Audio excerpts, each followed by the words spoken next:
শুভ সন্ধ্যা। আজ শনিবার, বাংলা 22শে শ্রাবণ 1433, ইংরেজি 8 আগস্ট 2026। বিষ্ণুপুর হসলা রেডিও থেকে খবর পড়ছি। হসলা সদস্যা কৃষ্ণা মিত্র। নিয়ে এসেছি কিছু নতুন খবরের সম্ভার, সঙ্গে থাকুন। আজ এমন একটি দিন সমগ্র ভারতবাসীর কাছে, যা চিরদিন প্রতিটি বাঙালির হৃদয়ে স্বর্ণাক্ষরে লেখা আছে, থাকবে। বিশ্বকবি রবীন্দ্রনাথ ঠাকুরের 80তম প্রয়াণ দিবস।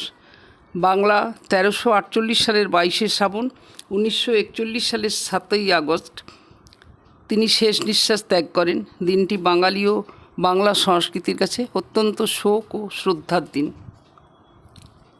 আইএসআইয়ের নিখরচায় শিক্ষা আদর্শ নয়। কলকাতায় ইন্ডিয়ান স্ট্যাটিস্টিক্যাল ইনস্টিটিউট পরিসংখ্যান বিজ্ঞানের স্নাতকোত্তর স্তরে ছাত্রছাত্রীদের কোনো পড়াশোনার খরচ দিতে হয় না, বরং তারা পড়াশোনার খরচের জন্য আর্থিক বৃত্তি পেয়ে থাকেন। কেন্দ্রীয় সরকারের শীর্ষকর্তারা মনে করছেন এটা কোনো আদর্শ মডেল হতে পারে না। রবিবার দিল্লিতে আইএসআই বিলের বিরোধিতা করে কংগ্রেস, তৃণমূল, সিপিএম সংসদেরা সাংবাদিক সম্মেলনে করে অভিযোগ তুলেছেন, এই বিলে মোদী সরকার আইএসআই এর স্বশাসনে হাত দিতে চাইছে।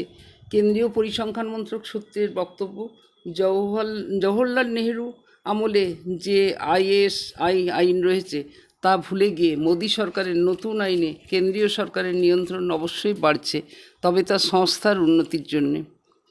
টাটাদের সঙ্গে কথা, রাজ্যের টাটা গোষ্ঠীর সঙ্গে রাজ্যের দূরত্ব মেটাতে উদ্যোগী হলো শুভেন্দু অধিকারী সরকার।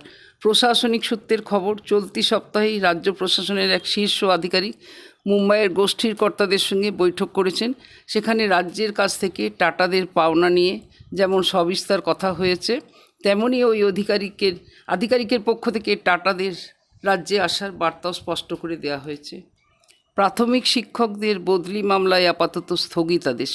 রাজ্যে প্রাথমিক শিক্ষকদের বদলির সরকারি নির্দেশিকা এবং তার আদর্শ কর্মপদ্ধতির উপরে আপাতত স্থগিতাদেশ দিল কলকাতা হাইকোর্ট। প্রসঙ্গত, সম্প্রতি প্রাথমিক স্কুলের উদ্ধৃত শিক্ষকদের বদলি করা হবে, এই নির্দেশিকা এবং সেই সংক্রান্ত এসওপি প্রকাশিত হয়েছিল। তার বিরুদ্ধে কলকাতা হাইকোর্ট মামলা দায়ের করেন। প্রাথমিক শিক্ষকদের একাংশ মামলাকারীদের আইনজীবী বিকাশ রঞ্জন ভট্টাচার্য, সুদীপ্ত দাশগুপ্ত অভিযোগ করেন যে প্রাথমিক স্কুলে প্রতি 60 জন পড়ুয়া পিছু অন্তত 2 জন শিক্ষক থাকতে হবে। এই নিয়ম শিক্ষার অধিকার আইনে আছে। এছাড়া বদলির ক্ষেত্রে শিক্ষকের বয়সকে গুরুত্ব দেওয়া হয়েছে। এবারে আসি আরেক নতুন খবরে। আশাকর্মীদের চাপ কমল সিএসসিতে, আয়ুষ্মানের ভিড়। মুখ্যমন্ত্রী শুভেন্দু অধিকারীর হাত ধরে 16ই আগস্ট থেকে রাজ্যে চালু হবে আনুষ্ঠানিকভাবে আয়ুষ্মান ভারত যোজনা। তার আগে এই প্রকল্পের কেওয়াইসির কাজ সেরে ফেলতে কমন সার্ভিসেস সেন্টার বা সিএসসিগুলিকে দায়িত্ব দিল পুরুলিয়া জেলা প্রশাসন। প্রশাসন সূত্রে খবর, এতে যেমন কাজ দ্রুত হবে, তেমনই আশাকর্মীদের কাজের চাপ অনেক কমবে। বিগত সরকারের অনুকরণে রাজ্যের নাম বদলের পিছনে যে বিজেপি সরকার দৌড়বে না, তা কার্যত স্পষ্ট করে দিল রাজ্য সরকার বৃহস্পতিবার। রাজ্যসভার বৈঠকে এই সিদ্ধান্ত হয়েছে, এবার থেকে বাংলার বাড়ি নাম বদলে হবে পশ্চিমবঙ্গ আবাস। সেই সূত্রে মুখ্যমন্ত্রী জানান, পশ্চিমবঙ্গ নামটির একটি ইতিহাস এবং ঐতিহ্য রয়েছে, তা বজায় রাখতেই হবে। প্রসঙ্গত, বিগত সরকার রাজ্যের নাম বদলের পক্ষে বারবার সওয়াল করেছিল। বিধানসভায় এই প্রস্তাব পাশ করার পরে তা আবেদন আকারে পাঠানো হয়েছিল কেন্দ্রের কাছে, যদিও তা নিয়ে পাল্টা ব্যাখ্যা চেয়েছিল কেন্দ্র। মুখ্যমন্ত্রী বলেছেন যে আমরা ইতিহাস বদলে দিতে পারি না, যে ইতিহাস ঐতিহ্য রয়েছে তা বজায় রাখতেই হবে। রাজ্যের নাম বদলে অবস্থানে বর্তমান সরকারের যে সায় আপাতত নেই, এদিন ঠারে ঠোরে বুঝিয়ে দিয়েছেন মুখ্যমন্ত্রী শুভেন্দু অধিকারী। রাজ্যকে এড়িয়ে বন্যাত্রাণী সংগ্রহে নিষেধাজ্ঞা। অসমে বন্যাত্রাণী রাস্তায় নেমে অর্থ সংগ্রহে নিষেধাজ্ঞা চাপানো সরকার।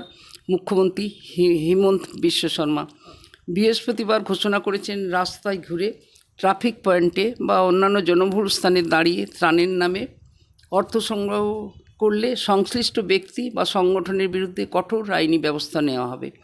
বিভিন্ন শিল্পীও নানাভাবে টাকা তুলেছেন। মানুষ সরকারের অপেক্ষা না করে নিজেরাই সাধ্যমতো ত্রাণ নিয়ে হাজির হয়ে যাচ্ছিলেন বন্যা কবলিত এলাকায়। এমনকি ত্রাণদাতা ও বন্যার্তদের মধ্যে সরাসরি সংযোগবর্তী রয়েছেন কিছু ছাত্রছাত্রী। তারা অসম রিলিফ নামে একটি পোর্টাল বানিয়ে ফেলে কয়েকশো ত্রাণদাতা ও সাহায্য প্রার্থী মিলে সেই পোর্টালে নিজেদের নামে নথিভুক্ত করেছেন। অসমের বন্যায় মৃতের সংখ্যা এখন 97। বস্তুত সরকারকে দেওয়া ত্রাণ আদৌ দুর্গতদের কাছে পৌঁছবে না এমন আশঙ্কা থেকেই নতুন প্রজন্ম নিজেরাই ত্রাণ দিতে ঝাঁপিয়েছে অসমে। বাংলায় শিল্প স্থাপনে জমি ধরেই বড় সমস্যা বলে অভিযোগ দীর্ঘদিনের। সেই দুর্নাম ঘোচাতে এবার একসঙ্গে 2 ডজনের বেশি সংস্থাকে জমি জায়গা দিচ্ছে রাজ্য।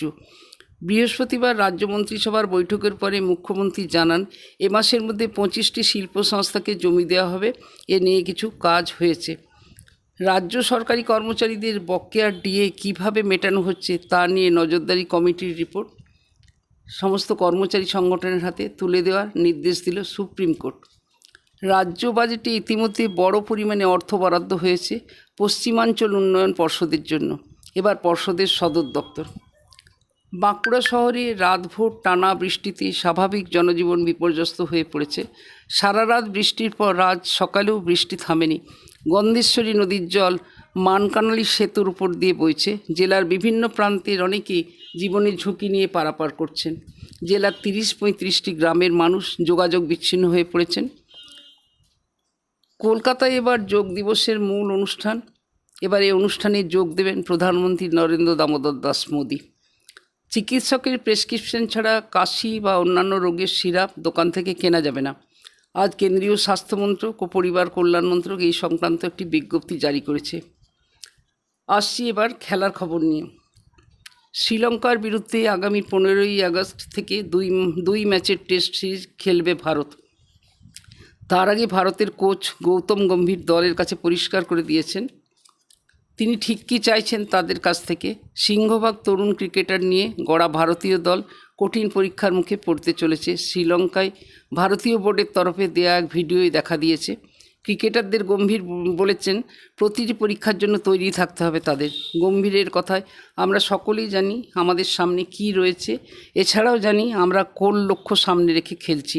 আন্তর্জাতিক ক্রিকেট থেকে সরে দাঁড়ানোর পরে ধোনির ক্রিকেট ভবিষ্যৎ নিয়ে জল্পনার শেষ নেই। শেষ আইপিএল মাঠের বাইরে কাটিয়েছেন ধোনি। পুরোপুরি চোটমুক্ত না হওয়ায় খেলেননি। আজকের খবর পড়া এখানেই শেষ করছি।